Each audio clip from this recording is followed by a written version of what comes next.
Donald Trump recently imposed a ton of tariffs on a lot of products coming into the US from China.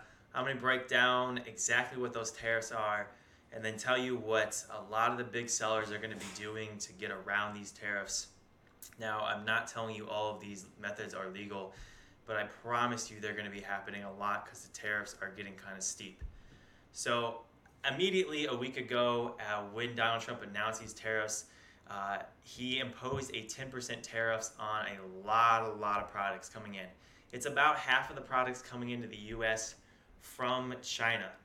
So there's a 50% chance that your products are going to be hit by these tariffs. And the 10%, it's not too bad, but it's going to be really bad at the end of the year because he plans to raise these to 25%. And that's when it's going to really suck. And guys, I'm not a big fan of these at all. Because it's going to hurt my business, right? I'm really not a big fan of them. And it's going to have to pass some of these costs on to actual customers. That is going to be something that has to happen, that prices are going to have to go up. I was talking to a guy in China when I was there at the train station.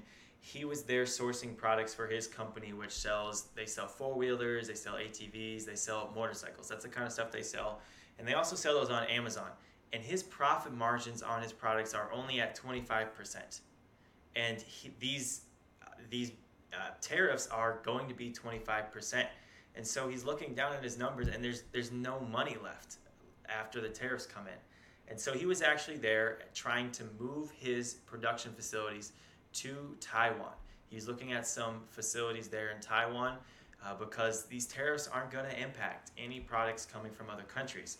So that's one thing that big sellers are going to be doing. They're going to be trying to look away from China to other countries. Okay, Donald Trump's I don't know if he's trying to big manufacturing back to the US or what, but it's just going to bring it to other countries. And so the problem is we're going to be looking for suppliers on Alibaba, and almost every one of those manufacturers is from China. But honestly, it looks a lot more appealing to find suppliers in other parts of the world now. Another thing that I can see this happening so much is people are going to start doing this. I know it's going to happen. People are going to start taking their products that they produce in China. They're going to start putting made in Japan on that product instead of made in China, because you have to put that on there for the import when you import the product. It's just a requirement by the US.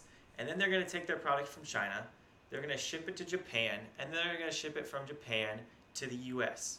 So it's going to look like to anybody who doesn't know any better that this product was produced in Japan, even though it was produced in China. And then it's not going to get hit by these import taxes. Now, guys, this isn't legal. This is not legal at all, but I just know it's going to happen. I've already talked to some people in China, some freight forwarders, and this is exactly the game that's going to get played.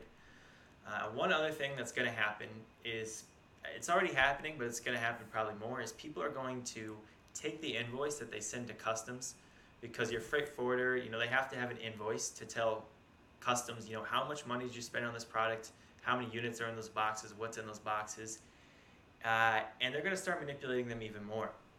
It already happens quite a bit. People will take an invoice, say they bought 500 units and it cost them $5,000. Well, they'll say, oh, I bought 500 units, but I only spent $4,000. Or in some cases, I bought 500 units and I only spent $2,500. Or what I've heard of happening even more is people say, yeah, I actually spent $2,500, but I also only bought 250 units. So they'll cut the units in half too, because at customs, the custom agents have they have a bunch of lists saying how much a product should cost, how much it's worth. And so if your product, if their list says your product's worth this much, and you're telling them you only spent this much, because they know you're full of shit, and that's how you get your product inspected, and that's when the stuff hits the fan, right? And so a lot of times, guys, it's just what I get from talking to freight forwarders. They will take the price of the product, they will make that lower, and they'll also make the number of units shipped lower. Now, again, the way that people get away with this is that they use freight forwarders that ship a lot of stuff. They're freight forwarders that are trusted. It's not some freight forwarders first time shipping a product or shipping this kind of product, or their first time shipping a product to the US, okay? They're using established freight forwarders that are trusted. And that's how they get away with this so often. So this is what big sellers are going to be doing to get around tariffs. The most important one is going to be hopefully trying to find suppliers in other countries. I haven't made any chances to do that at all. I haven't tried to do any of that yet. I'm still sourcing for me. I'm still sourcing product in China. And let me tell you why I'm okay with that right now. It's because I know that everybody on Amazon, their products are sourced in China. Almost everybody. And so their product prices are going to have to go up. Like, they're going to have to go up in order to compete this, or they're going to have to go up, period. That's the only way that this is going to play out. So they're going to be doing the two things I talked about, manipulating invoices and stuff like that. But mostly it's going to come into higher prices. And also, I've got products with a lot of margin in them, right? I've got products with a lot of margin. So even when I get hit by that 25% import tax, I'm not going to die. I'm still going to be making some money. And as the product prices on Amazon, they got to come up, guys. As they come up, then I'll still be in the game. So what you need to be doing going forward, and I will link the article below with a lot of the information I got that I learned a lot of this from. But you need to be looking for products with really high margins.